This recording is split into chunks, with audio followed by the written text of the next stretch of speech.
Merlin. One of the big things I feel for Merlin himself over the whole series is his emotional contact with people and how that's cut very abruptly, and it was cut very abruptly with Freya. And she did vow to help him one day, and her help becomes clear in this episode with a combination of elements from the Fisher King. When I met the Fisher King, he gave me this. And legends, and it all comes together. Sorry, nature calls.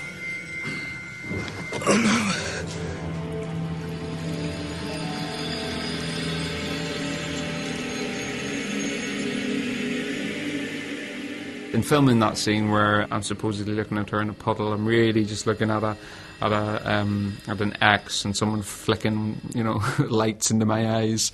But Laura Donnelly herself was there to read the offlines, as I was. Maybe about a month later, when she had to film her side of it, I was up on a ladder beside a camera looking down on her, so she was looking up at me. Freya, I've missed you. Merlin, we don't have long. I swore that one day I would repay you. Now is the moment. So we did actually get to do the scene together, which doesn't often happen, unlike the dragon scenes that I've got. There is but one weapon that can slay something which is already dead.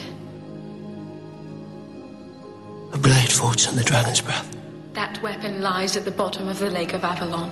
So we've just ended the series with huge, iconic elements from Arthurian legend. We've seen the Round Table. This table belonged to the ancient kings of Camelot. We've seen the formation of some of the knights around that table. We've seen Arthur take on kingly status. We've seen a vigilante of knights and wizards and form together and beat the system, that beat the evil that was taken over.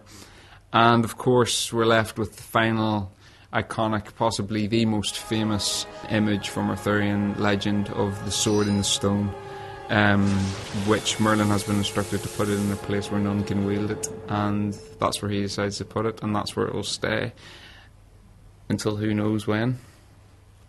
Merlin.